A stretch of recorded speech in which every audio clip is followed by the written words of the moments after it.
It was less than 2 hours before midnight in Ottawa when the fax machines of a trade war fell silent and a social media post took their place. Just before 10:22 p.m. Eastern on Tuesday, August 18th, 2026, Donald Trump sat down and typed out a message that would decide the fate of billions of dollars in Canadian exports. In it, he announced that he was pausing a fresh round of 50% tariffs on Canadian goods, tariffs that were set to hit at 1 minute past midnight. He wrote that the two countries have a deal, though he offered no details about what that deal actually contained. For a trade relationship that has spent the better part of 2 years lurching from crisis to ceasefire and back again, this was simply the latest chapter, and it will not be the last. To understand why a Truth Social post at 10 at night could move markets, threaten hockey stick exporters, and rattle a G7 ally, you have to go back further than this week. You have to go back to the return of Donald Trump to the White House, to a president who came into office declaring that decades of trade arrangements with America's closest neighbors had failed ordinary American workers. Canada, a country that sends more than 3/4 of everything it exports across a single border, found itself squarely in the crosshairs. The current standoff traces its roots to the collapse of talks over renewing the United States-Mexico-Canada agreement, the trade pact Trump himself negotiated and signed during his first term. According to a White House fact sheet released by the administration, the United States did not agree to renew that agreement in its existing form, arguing the deal was not sufficiently beneficial to American interests.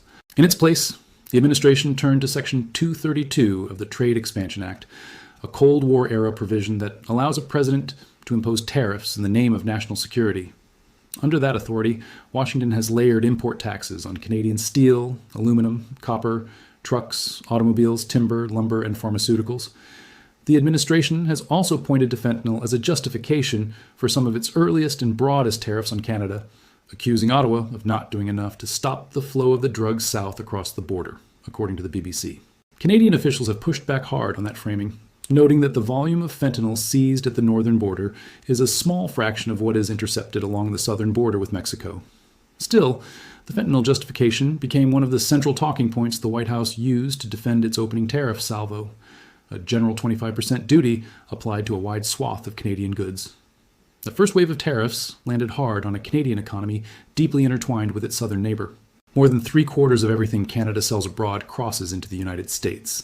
And according to reporting from the Associated Press, nearly 3.6 billion Canadian dollars worth of goods and services move across that border every single day. When a president in Washington raises tariffs by double digits overnight, factory floors in Ontario, mills in British Columbia, and aluminum smelters in Quebec feel it within days, not months. It was against this backdrop that Mark Carney, a former central banker with no prior experience in elected office, rose to become Canada's Prime Minister. Carney won his party's leadership and then a general election in the spring of 2025, and by most accounts, a significant part of his appeal came from the perception that he was the leader best equipped to stand up to Trump. The BBC has reported that concerns among Canadian voters about the American president's rhetoric, including his repeated suggestion that Canada become the 51st state, played a major role in reviving a Liberal Party that had appeared politically finished only months earlier. Carney's first major test on the world stage came quickly. In one of his earliest meetings with Trump at the White House, the American president again raised the idea that Canada would be better off folded into the United States. Carney, prepared for the moment, delivered a line that would follow him for the rest of his term. "As you know from real estate, there are some places that are never for sale," he told Trump, according to the BBC's account of the meeting. Having met with the owners of Canada over the course of the campaign, "It's not for sale. It won't be for sale, ever." Trump's reply was characteristically unbothered. "Never say never," he said, adding that plenty of things people once called impossible had eventually happened. That exchange set the tone for a relationship that has oscillated between grudging cordiality and open hostility ever since.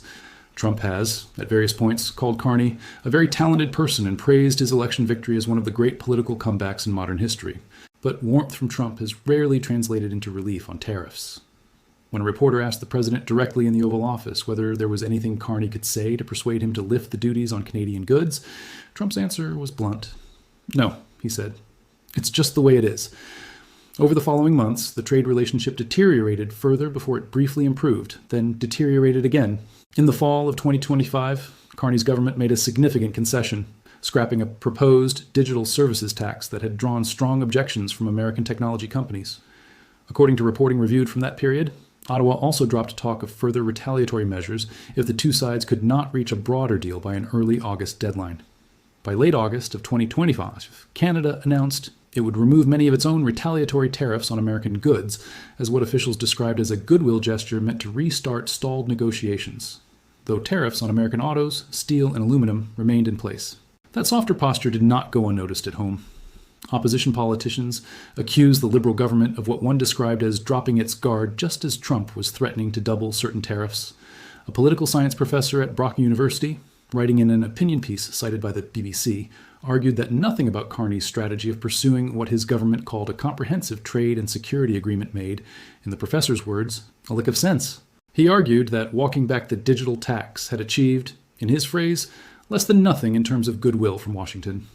Roland Paris, a former advisor to the Canadian government on relations with the United States, offered a more cautious assessment, telling the BBC it was too early to say definitively whether Canada had conceded things prematurely, but warning that if the final agreement looked like a capitulation, Carney would, in Paris's words, pay a political price at home. The legal backdrop to all of this deserves a closer look, because it shapes why Trump has leaned so heavily on tools like Section 232 rather than broader emergency powers. Lower federal courts had already found that the president exceeded his legal authority in imposing some of his sweeping reciprocal tariffs, rulings that set up a closely watched showdown at the Supreme Court over just how far a president can go when using trade policy as a unilateral weapon without congressional approval. That pending case has loomed over every round of this dispute, because a ruling against the administration could force Washington to unwind tariffs it has already collected, while a ruling in Trump's favor would essentially cement his ability to impose duties like these on any trading partner, allied or otherwise, with minimal legislative check. Canadian officials have watched that case as closely as anyone, aware that the outcome could reshape the entire foundation of the current negotiations, regardless of what gets agreed to in the next 3 days. If you're trying to make sense of a trade relationship this tangled, with deadlines that move, tariffs that pause and then resume, and two governments that describe the same phone call in noticeably different tones, it helps to have the full timeline laid out rather than picking it up mid-story. That's exactly what we try to do here, tracking each twist as it happens and tying it back to where it started. So if that's useful to you, sticking around for the next update means you won't be scrambling to catch up when the next deadline hits. Then came an incident that, on its surface, seemed almost trivial, but which ended up freezing negotiations entirely for a stretch of weeks. During the broadcast of the 2025 World Series, the province of Ontario ran a television advertisement critical of Trump's tariff policy. The ad used edited clips of footage from former Republican President Ronald Reagan to make its argument. Trump was furious. According to reporting from NBC News, he halted trade talks with Canada altogether, and despite the fact that the federal government in Ottawa had not sponsored or approved the ad, accused Canada broadly of interfering with the Supreme Court's deliberations over the legality of his tariff authority. The timing mattered here. Lower courts had already ruled that Trump exceeded his legal authority in imposing some of his sweeping tariffs. The Supreme Court was preparing to hear arguments on the matter. Trump threatened an additional 10% tariff on Canadian goods on top of everything already in place, explicitly linking the punishment to the Ontario ad. He never actually followed through on that specific threat, but the damage to the negotiating atmosphere was real. Carney later confirmed publicly that he had told Ontario Premier Doug Ford not to run the advertisement in the first place, and revealed that he personally apologized to Trump during a dinner at the Asia-Pacific Economic Cooperation Summit because, in Carney's own words, the American president was offended. Ontario, for its part, eventually pulled the ad from the airwaves. Ford, a populist conservative whose political brand has often centered on aggressive rhetoric toward Washington, found himself publicly at odds with his own prime minister's more conciliatory approach, a friction that has not fully disappeared even now. When reporters pressed Carney afterward about the episode and about his broader strategy, he offered a line that captured his preferred posture. "We can spend our time watching Truth Social," he said, "or Canada can focus on what it can control." He pointed to Canada's federal budget, scheduled for release on November 4th of last year, as the vehicle for measures meant to protect and diversify the Canadian economy away from what he has repeatedly called an unhealthy over-reliance on a single trading partner. That over-reliance is not an abstraction.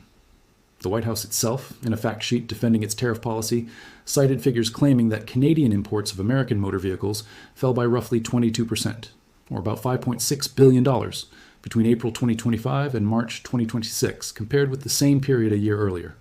The same document claimed Canadian imports of American alcoholic beverages had dropped by as much as 81% over a comparable stretch. It's worth being direct here. These are figures published by the administration making the case for its own tariff policy, not independently audited trade statistics, and they should be treated with that context in mind. What is independently documented, however, is the broader phenomenon those numbers are pointing to. A real and sustained Canadian boycott of American goods and travel that began in February of 2025, and, according to tracking compiled by researchers and reflected in Wikipedia's ongoing documentation of the movement, has continued into 2026. Canadians canceling trips across the border, choosing domestic products over American alternatives, and pushing provincial governments to tear down internal trade barriers between provinces have all become features of the political landscape, fueled in large part by anger over the tariffs and by Trump's repeated annexation rhetoric. Which brings the story back to Ottawa and to the specific crisis that unfolded over the past several days. In mid-August of 2026, the Trump administration signaled it was prepared to impose an entirely new round of 50% tariffs, this time targeting a more specific basket of Canadian goods worth roughly $20 billion US dollars, including cement, wine, and hockey sticks. The Washington Post, citing industry executives and trade specialists following the negotiations, reported that the two sides appeared to be inching closer to a deal that would avert those punitive duties, even as the clock ticked down toward the deadline. The final hours were tense even by the standards of a relationship that has produced no shortage of last-minute drama. On Tuesday, August 18th, Carney and Trump spoke by phone in the afternoon, their second conversation in as many days, according to Canada's Prime Minister's office. The office released almost no detail about the substance of the call, beyond confirming that the two leaders spoke again this afternoon about the ongoing negotiations. CTV News described mounting anxiety across the Canadian government as officials waited to see whether the 50% tariffs would actually take effect at the stroke of midnight. They did not. Less than 2 hours before the deadline, Trump posted on Truth Social that he was suspending the new tariffs for a 3-day period, citing what he described as a pending trade deal between the two countries. I have paused the 50% tariffs against Canada that were scheduled to kick in tomorrow morning for a 3-day period, he wrote, according to reporting captured by NBC News. In the same breath, he asserted that Washington and Ottawa have a deal. But, as of the time of this recording, no formal text of any agreement has been published by either government, and no press conference has laid out specific terms. Carney's own public statement was notably more measured than Trump's. In a release from his office, the Prime Minister said that while the two countries had made substantial progress in their talks, there remained, in his words, important work still to be done. That is not the language of a leader announcing a finished deal. It's the language of a government buying time, and it's important for anyone following this story to understand the difference between a 3-day tariff pause tied to an unspecified deal and an actual signed, ratified trade agreement between the two countries. Those are not the same thing, and conflating them would misrepresent where things actually stand as of this recording. Bloomberg's reporting on the pause offered a similar note of caution, describing the arrangement as a delay tied to what it called a tentative agreement to resolve the broader trade dispute, language that itself signals the deal remains unfinished business rather than a done one. The outlet noted the tariff fight had pushed the relationship between the two historically close allies to what it described as a fresh low point over the preceding year. It's worth pausing here to note what these 50% tariffs would have meant in practical terms had they gone into effect. $20 billion in trade doesn't move in the abstract. It moves through specific towns and specific factory floors. Cement plants that supply construction projects on both sides of the border would have absorbed a massive cost increase overnight. Wine producers in regions like the Niagara Peninsula, already squeezed by earlier tariff rounds, would have faced a fresh shock to an export market they've spent years cultivating. Hockey stick manufacturers, an industry closely associated with Canadian identity itself, would have seen a signature national export suddenly priced out of competitiveness in its largest foreign market. These are not abstractions to the workers in those industries. They are the difference between a shift running at full capacity and one running shorthanded, or not running at all. The reaction inside Canada to the latest pause has been a familiar mixture of relief and skepticism. 3 days is not a long runway to finalize a comprehensive trade agreement, particularly given how many previous deadlines in this saga have simply been pushed back rather than resolved. The Blake's law firm's ongoing timeline of the tariff dispute, tracking dates and documents since the earliest days of the conflict, shows a pattern of remissions, extensions, and revised deadlines stretching back well over a year, including a temporary remission that Canada originally set to expire in October of 2025 before extending it by an additional 2 months, and a remission for retaliatory tariffs on American steel that is set to expire at the end of January 2026 for some categories, while remaining in place for others tied to automobiles and aerospace production. This is a negotiation defined less by clean resolutions and more by a rolling series of temporary fixes, each one buying a few more weeks before the next confrontation. That pattern matters for understanding what a 3-day pause actually signals. It is not the first time a deadline in this saga has been extended at the last possible moment, and it will very likely not be the last, regardless of how this particular round resolves. Carney himself, back in July of 2026, said in comments reported by the Washington Post that Canada would continue negotiating toward a new trade deal, but was prepared to respond if Trump's threatened tariffs actually went into effect. That statement, made a full month before this week's midnight deadline, underscores just how long this specific 50% tariff threat has been hanging over the relationship, and how many opportunities there have already been for it to either materialize or dissolve. For ordinary Canadians and the businesses that employ them, the uncertainty itself has become a kind of tax. Companies that export cement, wine, or sporting goods to the United States have had to plan for a worst-case scenario that keeps getting pushed back by 72 hours at a time, making it nearly impossible to commit to long-term contracts, hiring decisions, or capital investments. Business groups on both sides of the border have repeatedly called for clarity, arguing that the drawn-out uncertainty does as much damage to investment decisions as the tariffs themselves. It's also worth understanding how this fight looks from inside the industries actually caught in the middle of it, because trade statistics can obscure just how personal these tariffs feel to the people affected. Take the aluminum sector in Quebec, one of the largest aluminum-producing regions in North America. Smelters there have operated for generations on the assumption of relatively frictionless access to American manufacturers who turn raw aluminum into everything from beverage cans to aircraft components. When Section 232 tariffs landed on that sector, plant operators faced a choice between absorbing the cost themselves, passing it on to American buyers who might simply switch to other suppliers, or scaling back production. Steel producers in Ontario and Hamilton faced a nearly identical calculus. Lumber mills in British Columbia, an industry that has weathered trade disputes with Washington going back decades under different administrations, found themselves fighting a familiar battle under new and steeper terms. None of these are abstract policy debates to the workers on those factory floors. They are questions about whether a shift gets canceled, whether a mill runs 5 days a week or 4, and whether a small town's largest employer can keep its doors open. On the auto sector specifically, the dispute has a particular edge to it because Canada's vehicle trade with the United States has never been a simple one-way export relationship. Parts and partially assembled vehicles often cross the border multiple times before a finished car ever reaches a dealership. A legacy of decades of integrated North American auto manufacturing that predates even the original USMCA and its predecessor agreements. Section 232 tariffs on autos and auto parts threaten to disrupt that integration in ways that could raise costs for manufacturers and consumers on both sides of the border simultaneously, not just in Canada. The White House fact sheet's claim about a sharp drop in Canadian imports of American vehicles is one data point in that story, though again, it comes from the administration itself rather than an independent trade body, and should be read with that caveat firmly in mind. On the political front in Ottawa, the stakes for Carney personally could hardly be higher. His Liberal government holds only a minority of seats in the House of Commons and depends on opposition parties to survive confidence votes, a structural vulnerability that limits how much political capital he can spend on any single issue.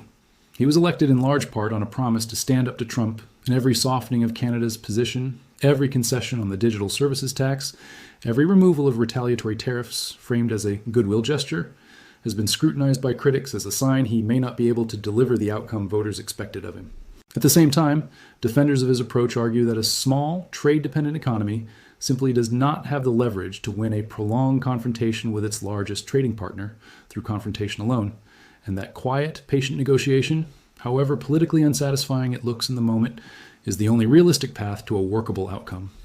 Public opinion inside Canada has remained a notable factor throughout this entire saga, and it helps explain why Carney has had more room to maneuver than the sharp criticism from some commentators might suggest. Despite the questions raised about whether his government has been too accommodating, polling referenced in BBC coverage of the dispute indicated that his government maintained strong support even as the negotiating posture softened over the course of 2025 and into 2026. Part of that resilience likely comes from a broader sense among Canadian voters that the alternative approaches on offer, whether a more combative stance modeled on Doug Ford's rhetoric or a return to pre-Trump era trade assumptions, don't obviously produce a better outcome against an American administration willing to use 50% tariffs as a negotiating tool. Carney's own framing, that Canada should focus on what it can control rather than reacting to every Truth Social post, appears to have resonated with a public that has grown, if not comfortable with the uncertainty, at least accustomed to it. Doug Ford, the Premier of Ontario and a figure whose political brand has often leaned into combative rhetoric toward Washington, represents one pole of that internal Canadian debate. His government's decision to run the Reagan footage advertisement during the World Series, against what Carney says was his own explicit advice, reflects an instinct among some provincial and opposition voices that Ottawa's federal strategy has been too accommodating. Whether that instinct is vindicated or discredited will likely depend heavily on what, if anything, actually emerges from the current 3-day window before it expires. It's worth remembering, too, that this isn't the first time Canada and the United States have been through a bruising trade fight, even if the scale and the rhetoric this time feel unusually intense. Softwood lumber disputes between the two countries stretch back decades, surviving multiple presidential administrations on both sides of the political aisle without ever being fully and permanently resolved. What makes the current standoff different isn't just the size of the tariffs, it's the breadth. Steel, aluminum, autos, lumber, pharmaceuticals, cement, wine, and now hockey sticks, wrapped together with explicit rhetoric about annexation and statehood that no prior trade dispute between these two allies has carried. That combination is part of why this story has drawn attention well beyond the trade policy circles that usually follow tariff disputes, and why so many people who don't normally pay close attention to Section 232 provisions have found themselves checking the news for updates on a Tuesday night deadline in Ottawa. If you want to actually follow where this goes, rather than just seeing the headline once it's already old news, that's the reason to stay subscribed to this channel specifically. We're not going to wait for a press release to tell the story after the fact. We track it as it happens, we go back to the primary sources instead of repeating whatever gets the most engagement online, and we tell you plainly when something is confirmed versus when it's still just a claim from one side. That's a promise worth holding us to. There's also a longer-term structural story running underneath all of this week's drama, one that may end up mattering more than any single tariff deadline.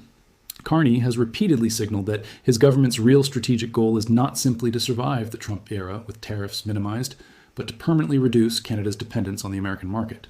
The federal budget released in early November was framed explicitly around that goal, with measures aimed at diversifying trade relationships and knocking down long-standing barriers to commerce between Canada's own provinces, barriers that have historically made it easier for a Canadian company to trade with the United States than with a neighboring province. The Canadian boycott movement that emerged in February of 2025, involving cancelled travel and a shift toward domestically produced goods, reflects a similar undercurrent among ordinary citizens. A sense that regardless of how this particular negotiation ends, the broader relationship with the United States has been altered in ways that won't simply snap back once a deal, whenever it finally comes, is signed.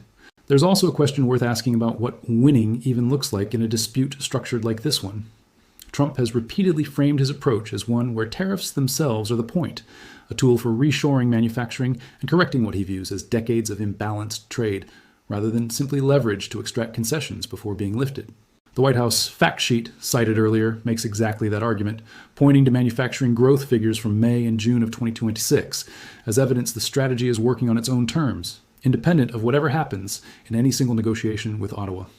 If that's genuinely how the administration views tariffs, as a durable feature of the economic relationship rather than a temporary cudgel, then even a successful resolution to this particular 3-day standoff might not mean the broader tariff regime disappears. It could simply mean this specific $20 billion slice of it gets carved out while other duties on steel, aluminum, and autos remain firmly in place, much as they did after Canada's goodwill gesture back in August of 2025. That's part of why so many trade analysts have cautioned against reading too much into any single deadline in this saga, including this one. Roland Paris's comment that everything depends on the final agreement applies just as much to this week's pause as it did to the developments he was originally asked about. A 3-day extension tells you that neither side wanted the 50% tariffs to take effect on schedule. It does not tell you what either side is prepared to give up to make sure they never take effect at all. Those are two very different questions, and conflating them is one of the more common ways this story gets oversimplified in quick headlines that don't have room for the nuance. So where does that leave things as of this recording? The concrete verified facts are these. A new round of 50% tariffs on roughly $20 billion of Canadian goods was scheduled to take effect at 12:01 a.m. on Wednesday, August 19th, 2026. Less than 2 hours before that deadline, Trump announced a 3-day pause, citing an unspecified pending deal. Carney's office confirmed substantial progress in talks, but explicitly stated that important work remains, language that stops well short of confirming a finished agreement. No detailed terms of any deal have been made public by either government as of this recording. Everything beyond that, whether the pause holds, whether a comprehensive agreement actually gets finalized within the 3-day window, or whether this becomes yet another entry in a long list of extended deadlines remains genuinely unresolved. And anyone telling you with certainty how it ends right now is speculating, not reporting. There's one final thread worth pulling on, because it speaks to how much this dispute has already changed Canada regardless of how the next 72 hours play out.